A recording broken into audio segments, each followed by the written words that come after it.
hindi, matulungan natin, Patrick. Kasi siyempre yung mama, ay, nakakaingan. Alam mo yung nakakaingan.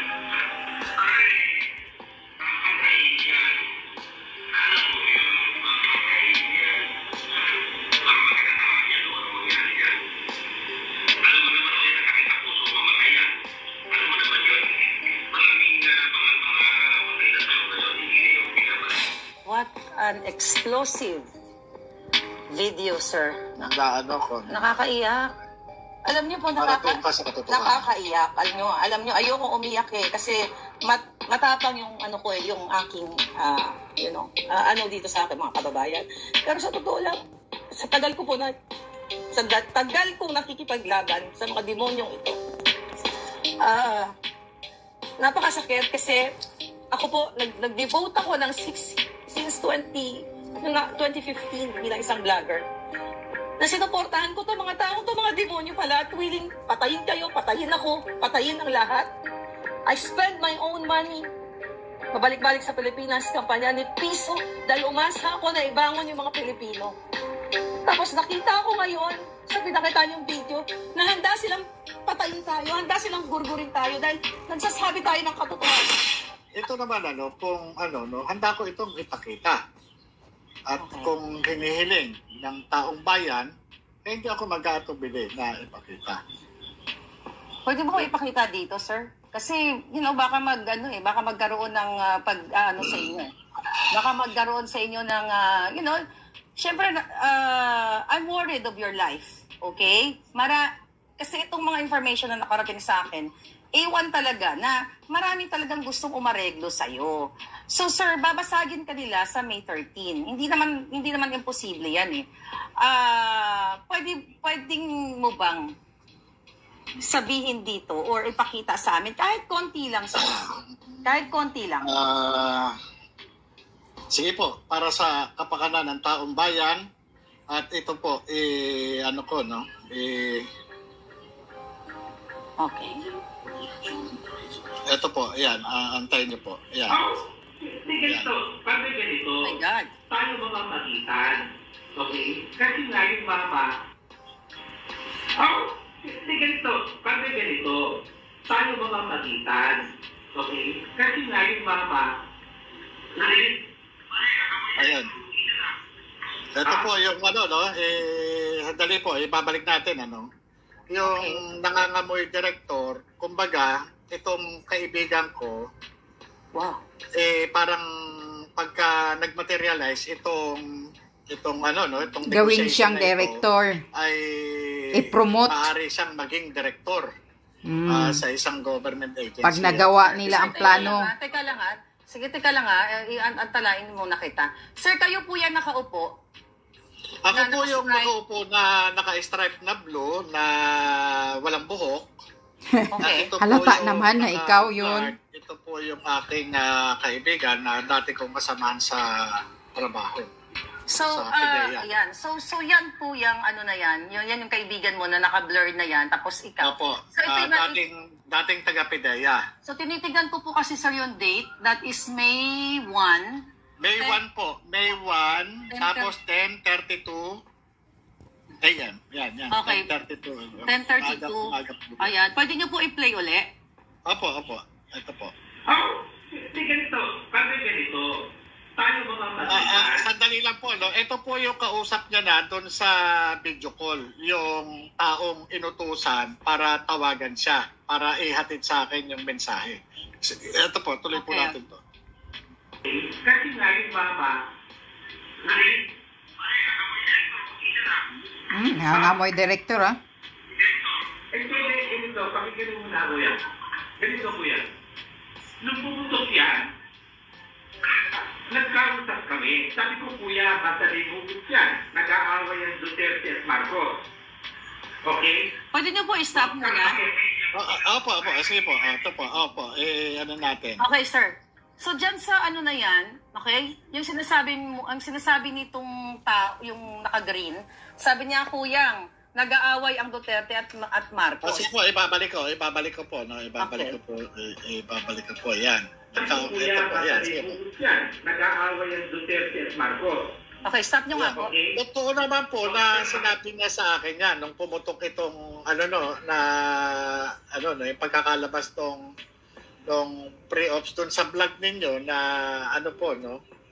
na sabi ko nga sumulat na ako kay Jan Lasso kaming sabi niya huwag ka nang umano diyan kasi kaya ang sa akin naman kasi gusto kong wala akong kinalaman.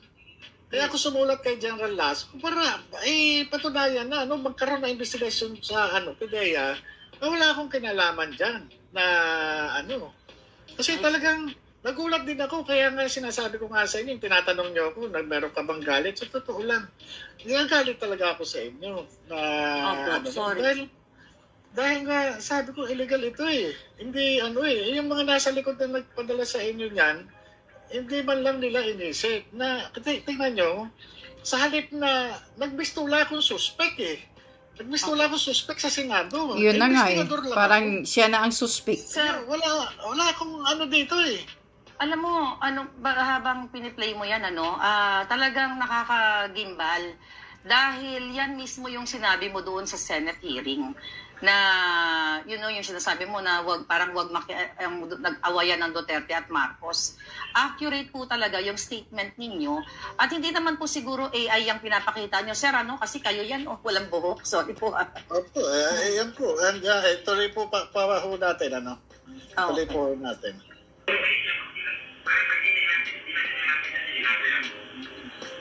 Kaya nga ganito, Padre.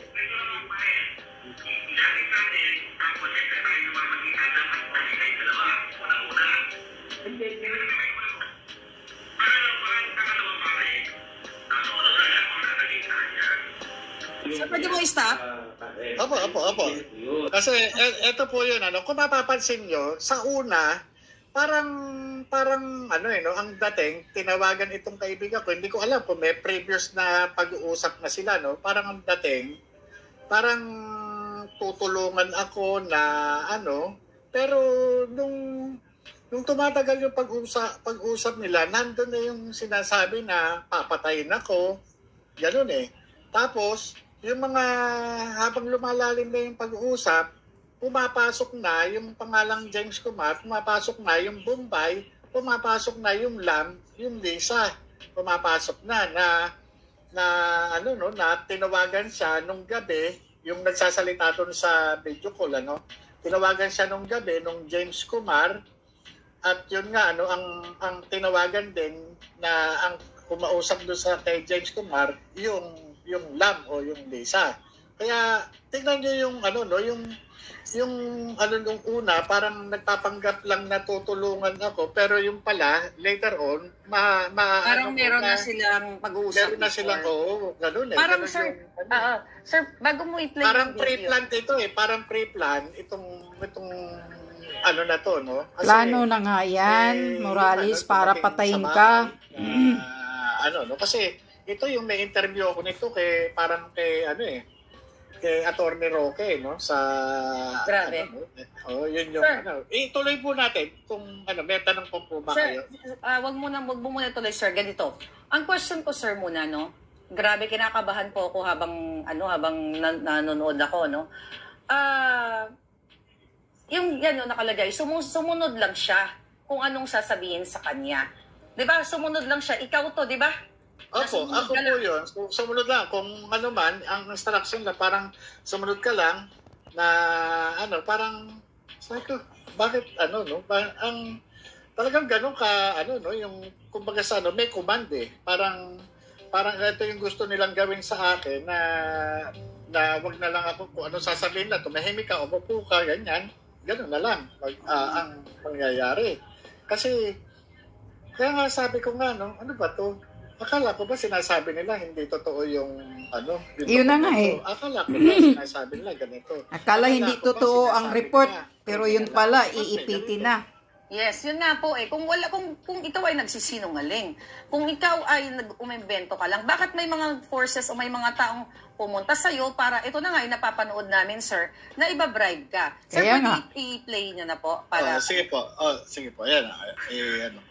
Yung kuya, padre, no? Naiintindihan ko yun. Kaya uulitin ko, padre, yung mama, hindi niya ginusto ang sitwasyon niya. Hindi niya ginusto, padre.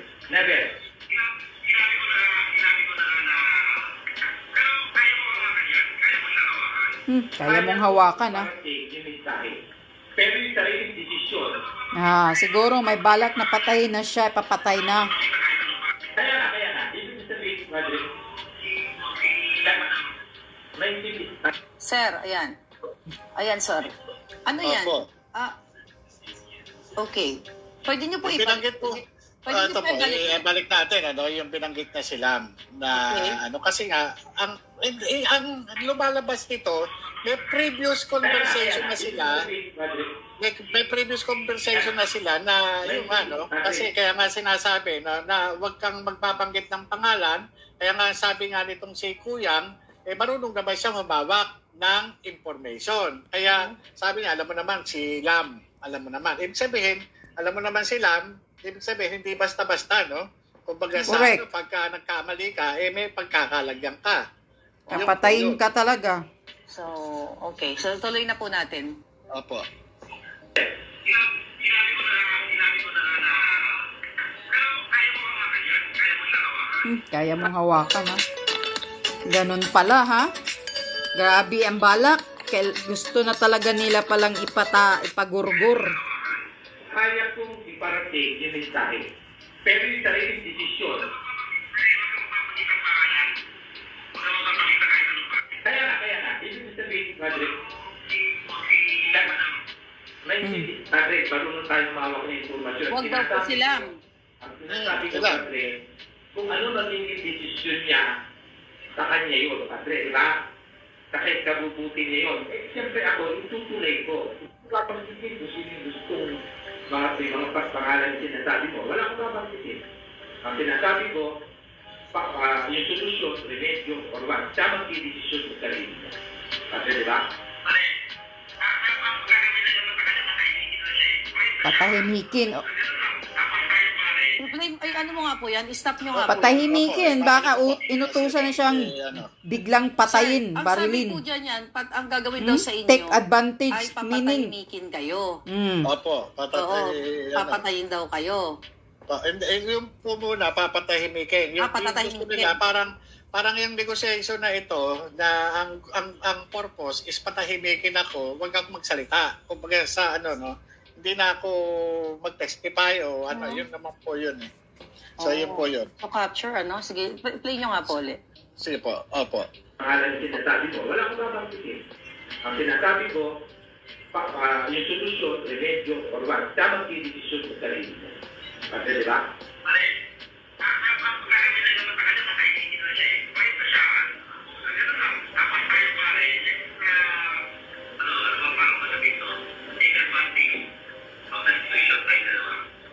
Hindi. Natulungan natin, padre. Kasi siyempre yung mama. Ayun, papatayin. Stop nyo nga po. Opo. Okay. So, ayan, sabi niya, naririnig niyo po yan, nasa side kayo, tahimik lang kayo, di ba? Pare, Opo. sabi, papatayin yan. Oh my God. Ano po yung nakakangilabot, Ano po yung naramdaman niyo dyan, sir? Na narinig ninyo dun sa kabilang line na, pare, papatayin yan. Alam nyo, ito yung resulta lang ng pagtupad ko. Actually, nakakaiyak po, Naiiyak, emotional po ako, At grabe. ito, napakatagal na matapos akong matanggal, at ito pa yung sukli dun sa aking mga ginawa noong araw. Na ito yung sinasabi ng mga dati kong kasamahan na hindi totoo raw, na ganito. Pero, ito, yung pinuntahan ako para i-negotiate, para tumahimik na lang, dahil nga ito may ipapatayin nga ako pagka hindi ako Kaya nakita ko yung yung pattern Pinatatahimik ako dito sa negotiation na ito, at yung nandiyan naman na nag-aantay ng kasagutan ng response ko na i-deliver nitong si Kuyang, yung naka-green doon sa kausap niya sa At yung ano, hindi nagmaterialize, kaya nga ang naging plan B sa aking paniniwala ay yung ginawa sa akin sa Senado na inatake yung aking pagkatao. Talagang ano, no? Tinadtad nila ako doon sa ano, no, para durugin yung aking ano pagkatao, para hindi na ako makapagsalita, para mawala ako sa focus, para kumbaga sa ano, no, ma-disorient, ma-disorganize yung ang aking thought pattern. Pero nagpapasalamat ako, no, sa Diyos kasi naging consistent and congruent ako doon sa issue na subject ng Senate investigation. Ito yung sa dokumento at doon sa nilalaman ng dokumento. So, kung wala na po kayong tanong, tutuloy ko po para... Sir, sandali lang po. Opo. Hindi po kayo natakot nung narinig niyo sa other line, yung naka-video call nitong naka-green, na, yun, pare, papatayin yan. Alam nyo, normal po, no, bilang tao, no, napaka-ipokrito ko naman po kung di ako nakakaramdam ng anumang pangamba. Pero sa kabilang banda, dahil nga nagtrabaho lang po ako wala po akong naisip na kasalanan ko doon sa ano, no, sa Pangulo ng Pilipinas na si Bongbong Marcos, kasi trabaho lang po kung ano man yung aking nalaman sa pamamagitan ng confidential informant, doon lang po at wala naman akong sinabi na siya ano, no, na siya ganito o ganyan. Doon lang po, doon sa sinasabi lang, doon sa naka-record na ano, no, na itipato noon, doon lamang po wala nang iba. Hindi naman po ako lumalabas doon So, grabe. So, dito mo talaga makikita yung pagiging mafia, sabi ng mga naka-comment. Pwede niyo po ituloy, sir? Opo, sige po. Yan po.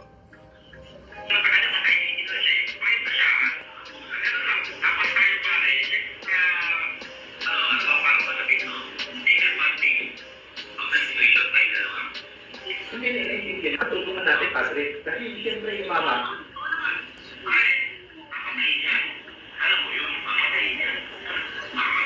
Grabe. alam mo naman ako yung sakit sa puso mamataya. Alam mo naman yun. Maraming mga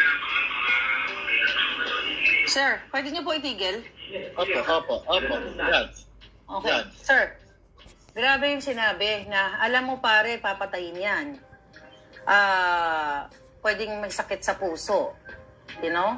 At pwede nga raw parang mamatay ako sa sakit ng puso o kaya mabangga. Tuturukan ka lang nila yan ng ano, ng lason. Na hindi na binabaril. Kumbaga, Yes.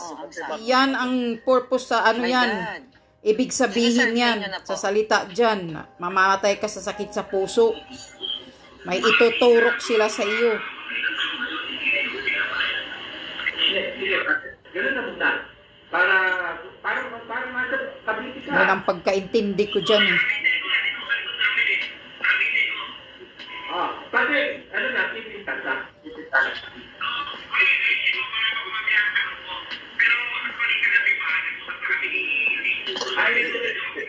Sandali lang po.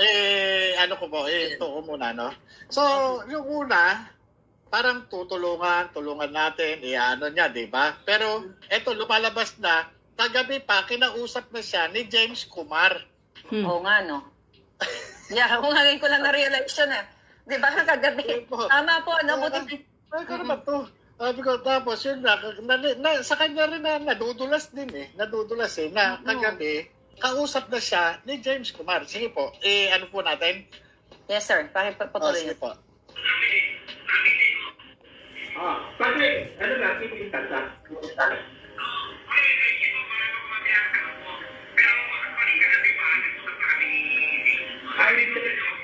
Hindi, parang kilala ko. Ibig sabihin na tumawag si Lam pala, KJ.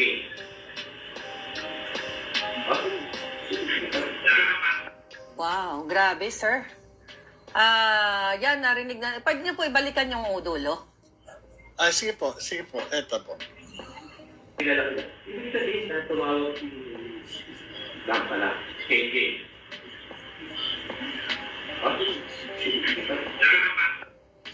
Sir, siguro bago tayo magtuloy-tuloy, kasi ang taong bayan nakikinig, naluluwa sila sa iyo at naniniwala sila na totoong may CCTV. Pwede po pang balikan natin, wag natin i-interrupt para yung gustong magkuha ng video na i-echo nila ay mapanood. Ay, padire-diretso po natin ang play. Opo. Sige po.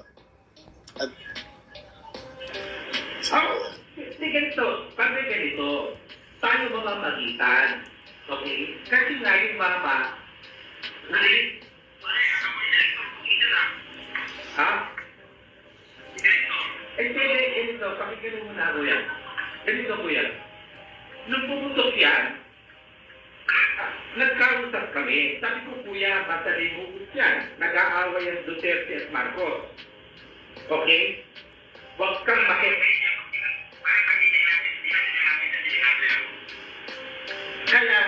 Kaya nga ganito, Padre.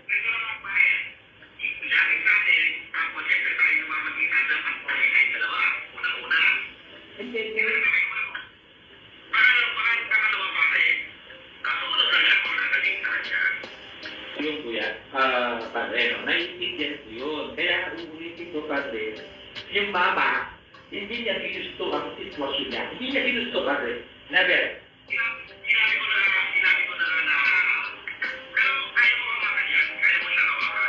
Kaya kong iparating yung mensahe. Pero yung sariling desisyon.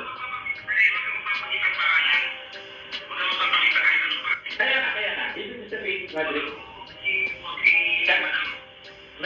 Padre, marunong tayo mawak ng informasyon. Ang sinasabi ko, Padre, kung ano magiging desisyon niya, sa kanya yun, Padre, di ba? Kahit kabubuti niya yun. Siyempre ako, itutuloy ko. Papansisin ko sino yung gustong mga pangalan yung sinasabi ko. Wala akong papansisin.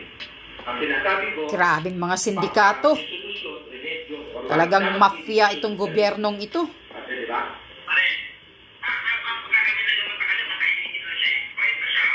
Patahimikin. Dito iba ang intindi kong patahimikin eh. See? Kasi sabi niya, take advantage the situation na tayong dalawa lang. Natin, Padre. Kasi siyempre yung mama,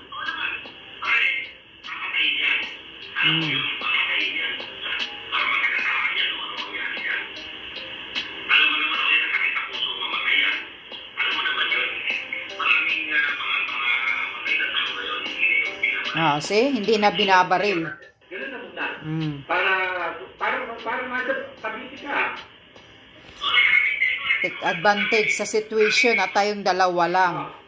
Iba ang pag-intindi ko dito. Parang gusto na siyang ipapatay si Morales.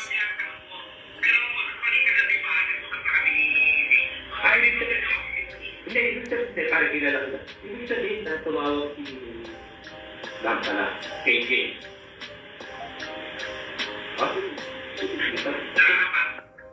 Ayan, sir. Paki-remove po sa screen. Okay. My God. What an explosive video, sir. Oh my God, hindi makahinggan yung mga tao nanonood. Alam niyo, kahit ako, parang ko. Nakakaiyak. I mean, Ito yung inabot ko, no? Ito yung resulta, no? Nung ginawa ko trabaho, noong 2012, na makalipas ang mahigit isang dekada, ito, no? Yung sa halip na tulungan ako ng gobyerno, sila pa yung mistulang umuusig sa akin. Kaya nga. Na, Nakakalungkot. bakit ako pinupunterya? Bakit itong mga, sa halip na, bakit ako pinupunterya ng mga mambabatas na, kasi kung gusto nilang malaman, yung katotohanan, ito yung, madali lang naman sa investigation makakapag-elicit ka ng information tungkol dito. Bakit may ganito? Bakit merong papatayin ako? Bakit ganito na patahimikin ako? Bakit Ngayon, hinaantay yung kasagutan. Nagkaroon nga kami ng mga series of conversation na gusto raw ako makausap nung James Kumar at sa labas daw. Pero sabi ko daw nakipag-usap sa labas. At sabi ko dito lang sa bahay. So, allegedly pinarating at yung ang sabi nga, baka raw tantad na CCTV yung bahay. Kumbaga sana talagang meron din silang mga pinag-iingatan na for security reasons, na baka nga naman sila mapicturan o ano man, yun na, totoo naman, may CCTV naman dito sa bahay. Siguro, ang palagay ko, kinaising nila itong lugar ko, nakita na may mga CCTV, at kaya siguro nagkaroon na ng failure yung negotiation. Sir, nakakapanglumo, okay? Nakakapanglumo, nakakagalit, nakakaiyak, dahil mismo ang First Lady ng Pilipinas, na alam ni Glenn Chong, alam natin lahat na siya nagpapatakbo ng Pilipinas, ay nag-uutos, ayon dyan sa video napanood namin sa iyo, na aaregluhin ka, ibabribe ka. Kaya nga, yung mga nanonood ngayon na mga Pilipino na inaakusahan ka, na gawa-gawa lang, o kung yung sinasabi ng una, ng PIDEA, na tinatanggi nila na AI daw ito, at ang sinasabi ni Marcos Jr., at ni Jinggoy muna na ginawa-gawa mo lang. Sinasabi ni Marcos Jr. na ikaw ay parang jukebox na paglulugan kung anong kakanta. Ngayong moment na ito, ipinakita mo sa buong mundo, sa taong bayan, na ang iyong buhay ay nasa peligro dahil mismo ang Marcos administration, si Marcos Jr., although hindi nabanggit ang pangalan niya, si Lisa Marcos ang mag-uutos na pwede kang ipapatay, ipagurgur kung ikaw ay hindi papayag na pag-areglo. Kung walang saysay ang sinabi mo, kung ito ay AI, bakit nag-effort yan? Yun po ba yung mga taong yan? Mga nasa gobyerno pa rin, yung mga taong, yung dalawang yan? Sa pagkakaalam ko po, yung kaibigan ko, dati siyang nasa PIDEA, ngayon nasa ibang government agency siya. Tapos yung isa, pagkakaalam ko ay nandun sa legal division ng National Police Commission. Yung kapatid po noon, ahente ng PIDEA, hindi ko lang alam kung andun pa. Mga kababayan, wala pong magre-risk ng kanilang career. Kung ahente siya ng PIDEA, sa legal, whatever, walang magre-risk na tao sa kanyang karera na pumunta sa inyo para, magkaroon ng conversation na ganito kung walang weight o walang saysay o AI o gawa-gawa ang iyong testimonya sa Senado. Di ba, sir? Yung correct. Kaya nga, ang hindi mangyayari ito kung yung mga taong nabanggit dun sa mga revelation ng confidential informant na laman nung mga dokumentong ipinalabas ninyo, kung hindi sila apektado, wala pong pupunta sa bahay, wala pong mensahero na maghahatid ng mensahe patungo sa akin. Dahil yung mensahe na yon, nandun po yung yung purpose na patahimikin ako, na nandun din po yung pahiwatig na ako ay papatayin. Nandun po Yes, kaya, papatayin ka talaga pag hindi ka susunod sa gusto nila. Gusto nila na yung patahimikin, na sumunod ako, ganun po sumunod ako doon sa sasabihin o doon sa instruction. Kaya nga, ito po yung na isang malaking katanungan din sa akin, kung hindi pala kapanipaniwala itong mga dokumentong mga naglabasan at yung mga nilalaman ng mga dokumento, bakit may ganito? Bakit meron papatayin? Bakit meron takot nga, totoo. Guilty kasi. Pasusunurin. Yun po yung, Kaya nga, sabi ko nga doon sa aking kasamaan sa trabaho, nung yung nagkaroon ng series of conversation, sabi ko nga, kung ano raw ang gusto ko, bago nga yung May 7 na hearing. So, marami pa to. Itong video na ito, hindi lang ito. Marami pa yan. Meron pang mga ibang video. Pero yung naging kasi sa conversation na namin sa telepono.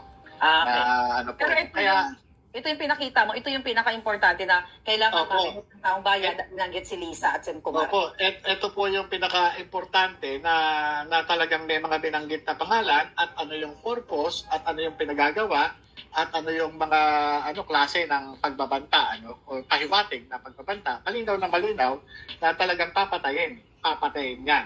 Na ako nga yung tinutukoy. Sabi ko, bakit ako papatayin? Ako yung nagtrabaho lang.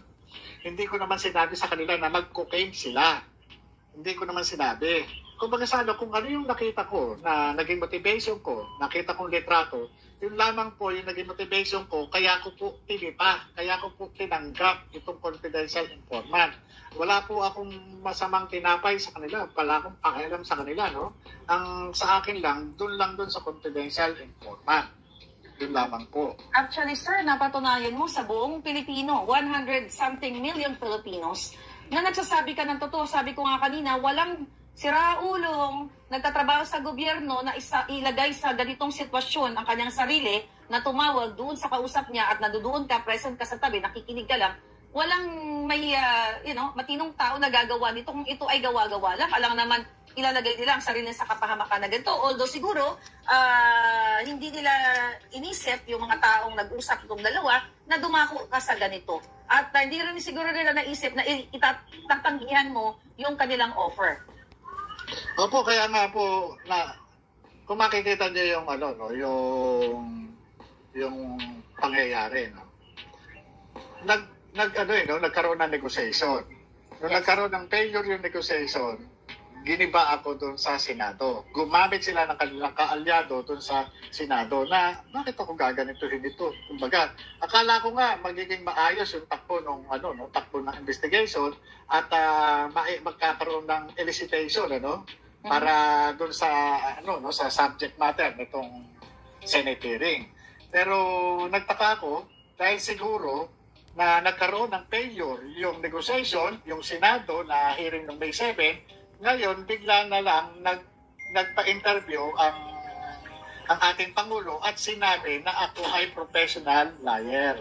Yun po kumbaga sa talagang wala na silang magawa kundi yun na talagang hindi na napigilan yung sarili, dala siguro ng epekto ng ipinagbabawal na gamot, kaya nagkaroon siya ng misjudgment. Kasi kumbaga sa kapag ganyan hindi na makontrol yung sarili dahil nga ito merong mga nakuwang kasi sinabi ko sa Senado na na-capture ng CCTV yung conversation, ito na yung nangyari siguro nga dahil nga ito yung senyalis na nagkakaroon ng paranoia yung isang tao kaya siguro ganun yung naging desisyon at out of the blue, nakapagsabi siya ng gano'n, na hindi dapat para sa isang Pangulo na nagsasalita ng gano'n. Kasi unang-una, yung mga tinuturan niya na ako ay hindi dapat pagkatiwalaan o anuman, tahasang paglabag na ito, doon sa konstitusyon. Kasi nanumpa siya, na itataguyod at ipagtatanggol niya, yung ating konstitusyon. Ako kabilang sa mamamayang kanyang pinamamahalaan. Karapatan ko na yung nasasagasaan. Di ba? Sasabihin niya na ganito. Hindi pa ako napapatunayan ng kahit na anong hukuman na ako ay guilty sa anumang paratang laban sa akin. Sana naman po hindi gano'n. Kaya ako'y naniniwala na yung pagkakadeklara niya, o pagsasabi niya sa akin ng paninira ay dala marahil ng kanyang kanyang kabangagan, kanyang epekto sa kanya ng illegal na droga. Epekto sa cocaine, sa pagkabangag. Alam mo, nung pinapanood ko yung video mo, CCTV mo, alam mo kung narinig ko sa vlog ko na ako po ay may death threat. Okay? 3 death threat po ang natanggap ko na papatayin o gugurgarin ako ni Marcos at saka ni Lisa. Katunayan, yan po ay na-report ko na sa FBI at saka sa mga local authorities. At even sa lawyer ko, sinabi ko na po yan. So, doon sa mga nag-message sa akin, text message lang po yun sa akin hindi video Sa iyo narinig yung video na ipapapatay ako, ipapagurgur ako ni Lisa. Okay? Ipapagurgur ako ng Marcos at Lisa. Pero ito, ang video mo, ay katunayan na talagang pwede kang, may planong na ipagurgur ka kasi nga narinig naman mismo namin sa video. So, ramdam ko na may threat sa buhay mo. Ito ba yung dahilan kung bakit napilitan kang i-share na kung anong, whatever, anong mangyari sa buhay mo bago mag-hearing? So, ano doon yung threat? Ano yung kaba o takot na pwede nilang gawin sa'yo na ipagurgur ka bago dumating yung hearing o maybe, I don't know, but ito po'y malinaw pa sa sikat ng araw na si Agent Morales, mga kababayan, ay nasa status ngayon.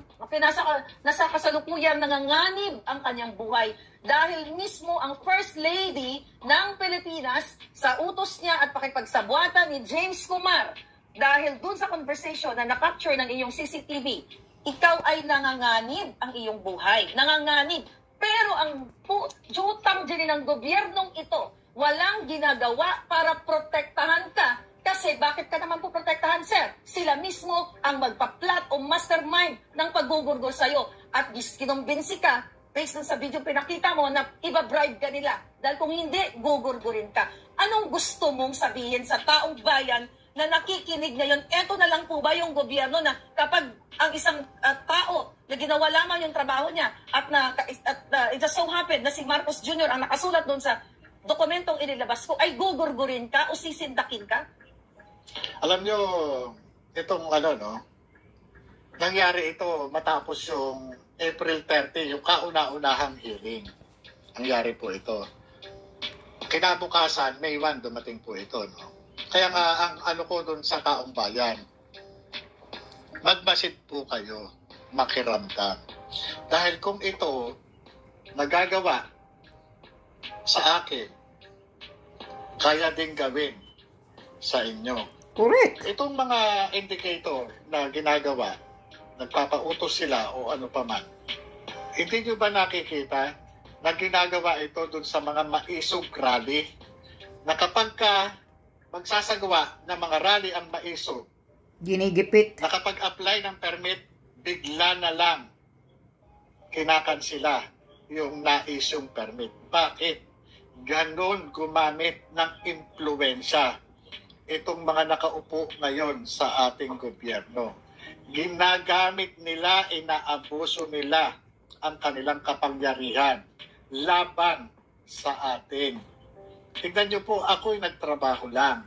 Bakit may ganito? Nagtrabaho lang po ako. Hindi ko po sinabi sa kanila na mag-cocaine sila. Hindi ko po sinabi sa mga taong ito na nakasulat na gumamit kayo ng illegal na droga. Hindi po. Nagkataon lamang po na mayroong nagpunta na confidential informant at ito ay in-entertain ko. Ngayon, matapos ko ma-entertain to, nakalipas ang mahigit 1 dekada. Ngayon, baliktad na. Yung investigador na nagpapatupad ng batas, ito po ngayon ang ipinapako sa krus. Kita nyo kabaliktaran? Ngayon, nakakapagtaka pa ng matuklasan ko. Kaya pala ako ginigisa-gisa. Dahil ito palang James Kumar, kaalyado na ng mga tao nang uusig sa akin. Napakalungkot po. Napakalungkot. Napakalungkot po talaga kasi ang Pilipino ay hindi na nila kakampi ang gobyerno. Ang gobyerno na supposedly ay poprotekta sa bawat mamayang Pilipino, pero ang presidente at ang kanyang asawa, kasi imposibleng walang kinalaman si Marcos dito, ang presidente at ang kanyang asawa na si Lisa Araneta Marcos ay mastermind sa pagplano ng iyong buhay at sinubukan kang bayaran. Sir, alam ko nakatutok ang Senate Committee on Public Order ni Senator Bato. Hindi, alam mo, yun ang iniintay ko nung hearing na binanggit mo itong CCTV na to, na ikaw talaga ay dapat, kung nagsasabi ka ng totoo, i-subpoena ka at i-present mo yung video pinakita mo ngayon. So kung naririnig tayo ni Senator Bato, ako ito message ko Senator Bato. Senator Bato at sa lahat ng mga senador, pero again, kakampi na nga nila yung mga sindikato, pero still magme-message pa rin ako. Etong mga video na ito na pinakita mo na dapat ito'y mailagay for the record dyan sa Senado. Ano ang gusto mong sabihin sa kanila na ngayon ay ayon nga sa aking mga informante na may mga forces na pigilin ka na pumunta sa next hearing sa May 13, baka nga ito yung nila, no, yung kinatatakot nila, kaya you decided na expose na natin yung video na ito. Ano ang gusto mong sabihin ngayon doon sa Senate Committee on Public Order? Gusto mo ba na ito i-present doon? Alam nyo, hindi ko na po inaasahan na magiging interesado sila dito sa video na ito. Pero ako po ay mananawagan sa inyo sa darating na Lunes. Ano't ano man po ang mangyari, ako po mismo ang makikiusap sa inyo na magsilabas kayo sa inyong mga tahanan. Dalhin na po natin ito sa kalsada kapag ka po binaliwala nila itong mga panawagan natin. Kailan supportahan natin mga kababayan si Agent Morales? I hope kung malapit kayo sa Senado, maging part tayo, nakita nyo yung video. Malinaw na si Lisa Marcos at nutusan niya ang James Kumar para i-bribe. Malinaw sa video, yung mga kapapasok lang, balikan nyo na lang po na i-play ang video kanina. So, ano nyo ngayon? Ano yung pakiramdam nyo na nailabas nyo na ito? Alam ko, nagdadalawang isip kayo. Alam niyo po, yung kapag taong bayan na ang humiling, hindi naman po ako makakatanggi, no? Katulad po nito, no, na hindi naman ikapapahamak ng ng confidential informant. Dapat lamang po talaga malaman ng taong bayan kung anong klaseng namumuno mayroon tayo. Tayo ang naglagay sa mga taong nasa gobyerno ngayon. Pero nabudol po tayo. Ito po, no, nakita niyo po yung ginagawa sa akin. Nabudol po tayo. Kaya sa darating po na Lunes, tignan po natin, obserbahan po natin. At Sir, tayo na po talaga yung magpasya. Wala pong politika o anuman dito. Ang ipaglaban po natin yung kapakanan po ng ating bansa. Masyado na tayong inaargabyado. Masyado na tayong ginagago. Mali na ito Mali na. Yung mga pinagkatiwalaan natin, binababoy tayo. Sir, Correct. bukas sa Pilipinas, Linggo, Mother's Day po. Alam niyo naman, taon-taon buong mundo sineselebrate ang Mother's Day. Ang ina ay larawan ng kabayanihan, pag-aruga sa isang anak, pagkalinga, pagprotekta. Si Lisa Marcos po ay isang ina ng mga mafia para sa akin. Ano po ang mensahe niyo sa kanya bilang ina ng mga mafia? Mananagot ka sa batas. Darating ang oras, mananagot ka sa batas. Dapat talagang managot sa batas. Dapat magbayad to. Actually, sir, mas matindi pa ang ginawa. Itong nakitang video nitong pinakita ninyo, kailangan niyang managot sa batas dahil isa din po sa lagi kong in-expose dito ay ang kidnapping na kinasasangkutan ni Lisa. Imagine mo ang isang ina na dapat ay ulirang, isang ina na mag-aaruga sa kapakanan ng taong bayan, pero isang ina ng mafia na nakikipagsabwatan sa mga sindikato para mangdukot ng mga minor de edad, mag-hire o kumuha ng mga taong mag-bribe sa inyo. Saan tayo pupulutin ito, Sir Morales? Na ganito ang presidente at ang kanyang asawa ay sangkot sa high crimes. Hindi lang sa isang pagkakataon, dalawang pagkakataon, at maraming pagkakataon. Dito sa Pilipinas, kasabwat nila ang smuggler, kasabwat nila ang mga nagmamanufacture ng pulburon. Lahat yan ng mga na-expose ko. Saan tayo pupulutin ito, Sir Morales? Naniniwala ako na gising na ang taong bayan. Kaya't hindi sila papayag na pupulutin tayo sa kampungan. Dadalhin natin ito sa kalsada. At ang taong bayan ang magpapasyang muli kung sino ang karapat-dapat na mamuno dito sa ating bansa. Mensahe mo, sir, sa mga kongresista na every day ay pinagtutulungan ka, nagpapapreskon para sirain ang kredibilidad mo. Mensahe mo sa mga senador na gusto kang tibagin pero hindi ka nagpapatinag. Ano ang masasabi mo sa mga taong gobyerno, sa mga kapulisan, sa mga taga-AFP, lahat ng mga lingkod bayan o matinong lingkod bayan na may pagmamahal pa sa Pilipinas, may pagmamahal pa sa kinabukasan. Ngayon nakita nila, hindi naman po sila siguro nga para hindi nila maintindihan na ang First Lady at si Marcos Jr. ay ang nasa likod o mastermind nitong pag-areglo sa iyo o pag-bribe sa iyo o pagpapapatay sa iyo. I hope not. Igalang nila ang ating batas. Ipagtanggol natin ang ating konstitusyon. Mahalin natin ang Pilipinas. Ito hindi pa huli ang lahat Di ba? Alam ko marami sa inyo ang nakakakita at nakakaranas kung papaano tayo pinamamahalaan ng mga taong nasa impluwensya ng ipinagbabawal na gamot. Magkaisa na tayo. Magbasit kayo, makiramdam kayo sa nangyayari sa atin. Huwag tayo magbulag-bulagan. Alam ko, marami na sa atin gising at mulat at nag-aantay lamang ng tamang pagkakataon. At ito ay malapit na. Ako mismo ang maghihikayat sa inyong lahat kapag binaliwala nila itong investigasyon na to. Grabe yung revelation. Sir, kumusta po yung pamilya ninyo? Okay.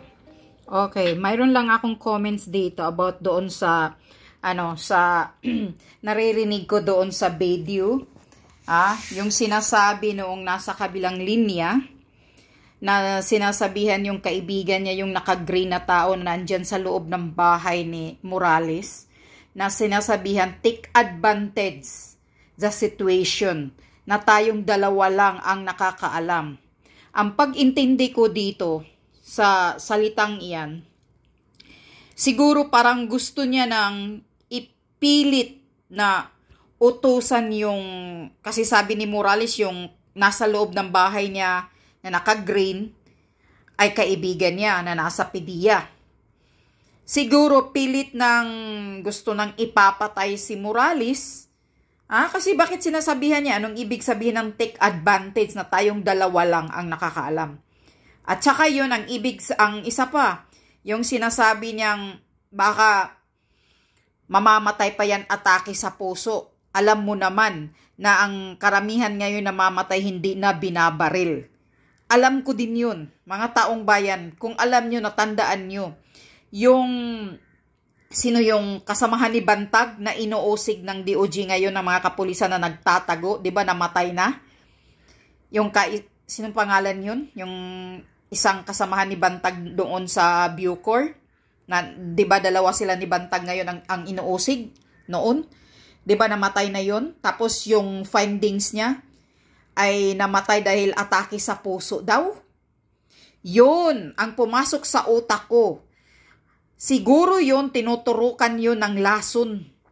Kasi ngayon, ang style ngayon ganyan na eh. Kung mayroon silang gustong papatayin, tuturukan ka ng lason. Para pagdating sa findings or sa pag-check up ng katawan mo, pagdating na ipapa-autopsy yung katawan mo,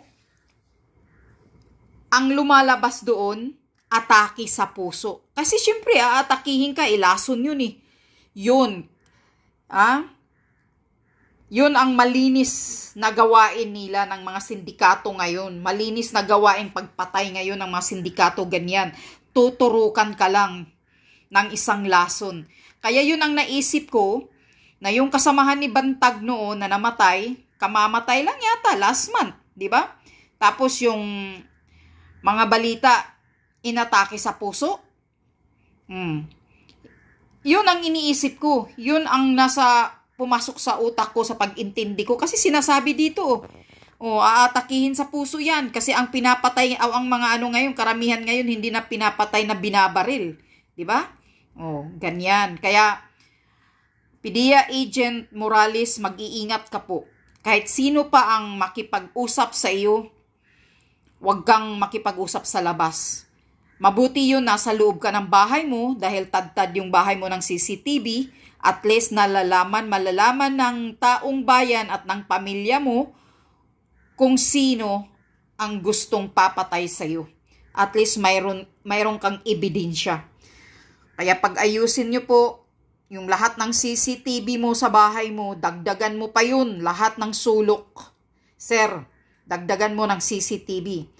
At saka yung pintuan mo, dagdagan mo yan ng medyo solid na grills.